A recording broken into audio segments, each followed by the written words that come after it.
Welcome to AWS Practitioner Certification Exam Preparation. In this part, we will provide you some explanation that will help you understand the AWS Practitioner course, and will provide you some keywords that will help you choose the right answer on the exam. So let's continue. Question number 33. What is the minimum duration of usage of an AWS service for billing purposes? This is a very interesting question. Please read it carefully and try to find the right answer. Option A, 1 month. Option B, 1 day. Option C, no minimum. Or option G, one billing cycle. As always, I will give you a few seconds to try to find the right answer. If the few seconds are not enough, you can put the video on pause and take your time.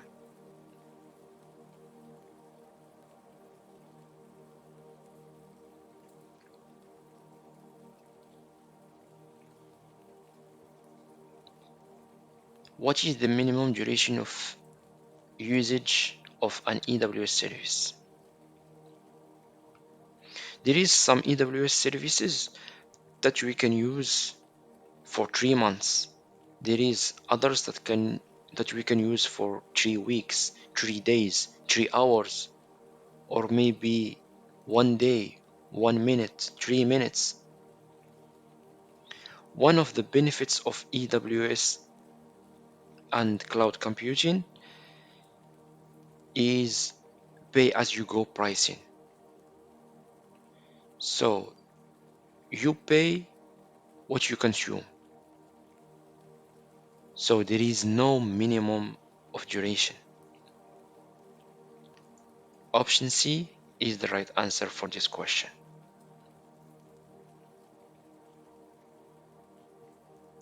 Moving to the next question. You have a role in a security group that allows HTTPS requests into an EC2 instance. Which statement is true about how the security policy applies to responses to the requests? Option A, the response will be blocked without corresponding rule allowing it. Option B, a corresponding ECL must be present to allow the response. Option C, security groups automatically have the same rules for inbound and outbound requests. Or option D, security groups will automatically allow traffic that is a response to an allowed request regardless of what the rules specify.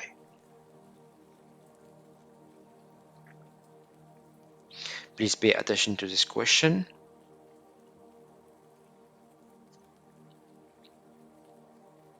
Security groups will automatically allow traffic that is in response to a request made by an allowed rule.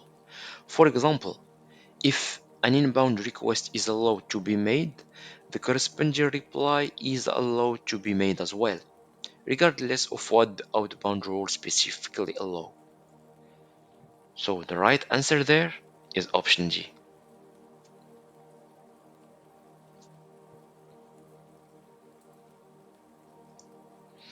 Question 35. Saving plans on AWS offer deep discounts over in-demand pricing based on commitment for future purchase. Which service is not covered by saving plans? S3, EC2, Lambda, or Fargate?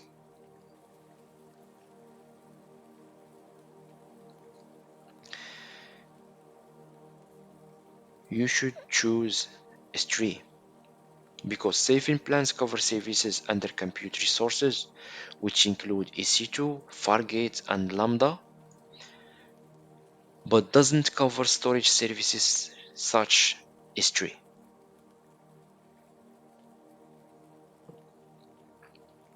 Moving to the next question. The AWS monthly billing allows for the export and downloading of data. Which format is offered to download your billing data? Try to don't look up at the answers. And guess one, what is the format? It should be CSV format. Option D here is the correct answer. Moving to question 37. You suspect one of your employees has been violating company policy with the use of AWS services under your account for personal use. Which AWS service would be valuable to investigate their activities?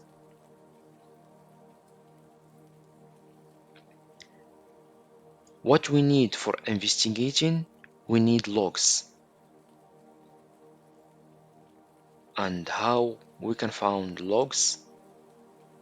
We can find logs by CloudTrail. CloudTrail is the right service, and option A is the right answer for this question. Moving to the next one. Rather than using your on-premises VDI solutions, which AWS service could be leveraged to provide your users the same functionality while removing your need to maintain and support hardware infrastructure? Upstream, workspaces, IAM, or AWS DaaS? We are talking about VDI solutions for virtual desktop infrastructure,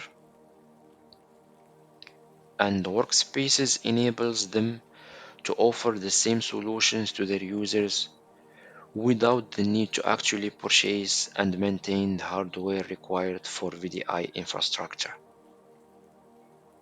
So, option D there, option B there is the right answer. Question 39.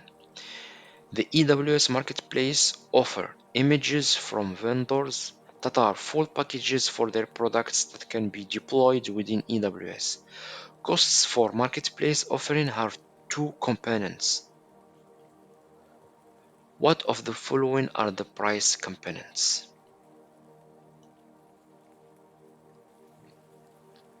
We are talking about marketplace. Which are the two components we are talking about? They should be EC2 cost for sure. And what should be the other answer? Licensing cost. Right. B and T are the correct options there. Moving to the next one. Your company has decided to retire their on-premises data warehouse and move to a similar solution in AWS for increased capacity and lower costs. Which AWS service would you explore for this initiative? An advice on the exam. When you are talking about data warehouse, automatically go with Redshift. Data warehouse, Redshift. Don't waste time on this kind of questions. Those are giveaway questions.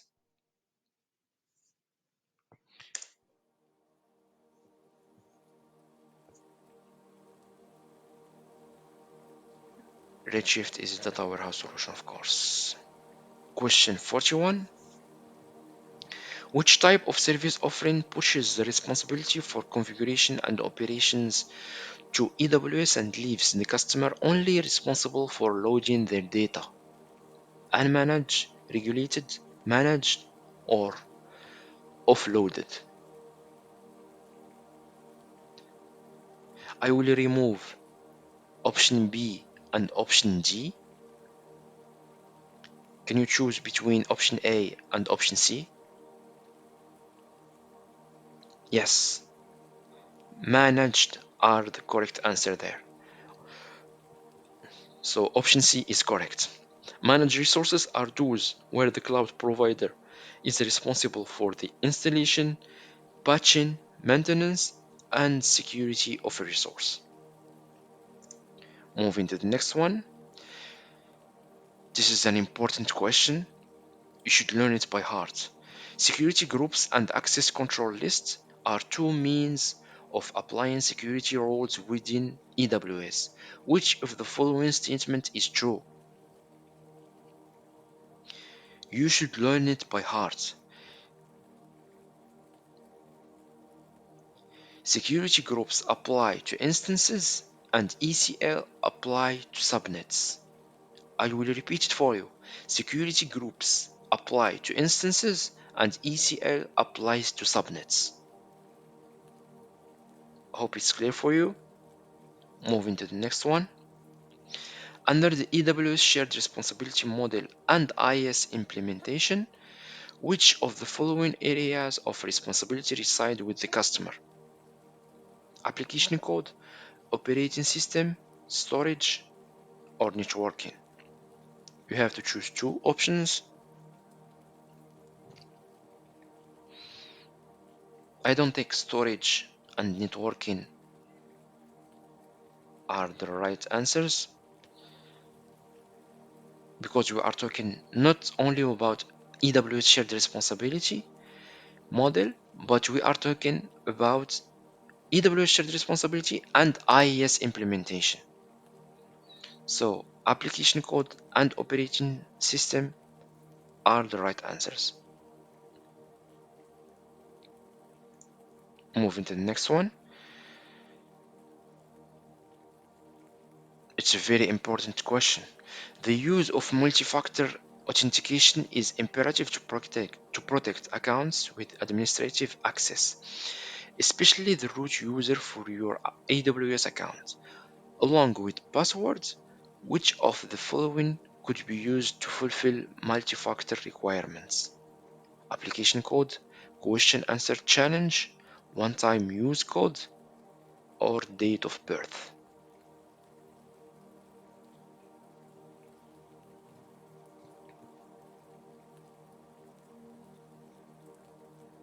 I will go with option C, one-time use code. To fulfill multi-factor authentication requirements, you must use at least two different categories. Something the user has and something the user is. A one-time code from either device application or received via text message would fulfill being something the user has. A PIN, date of birth, or question answer challenge all fall into the same category as a password, something the user knows.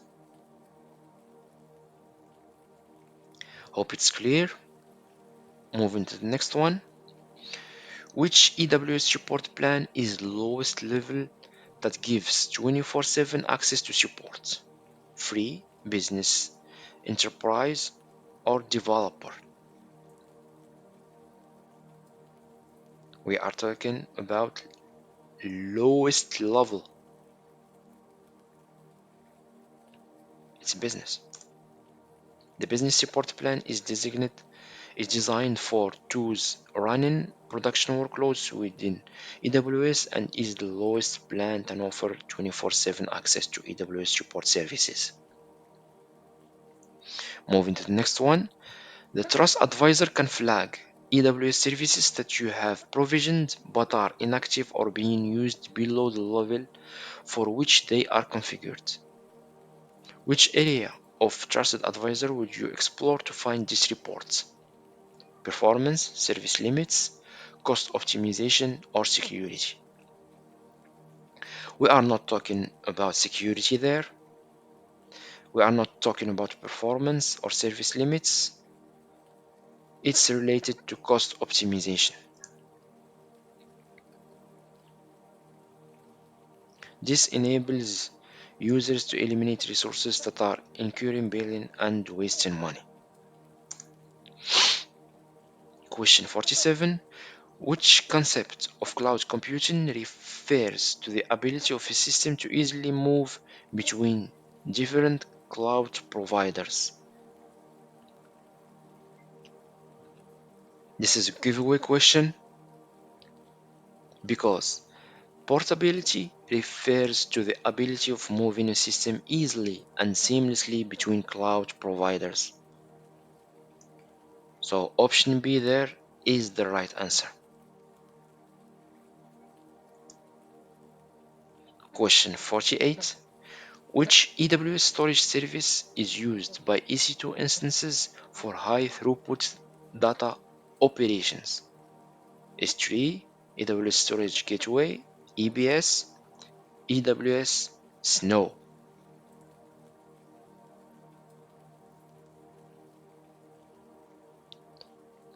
If you answer S3, it's incorrect. EBS is a performance block storage that is used in conjunction with EC2 where high throughput data operations are required. So when you have high throughput data operations, go directly with EBS, not S3. Question 49. You want to use a set of configurations within your code that will use the same key value on all systems but have different values based upon the specific system. Which AWS tool allows you to do this? Parameter store, state manager, distributor, or automation?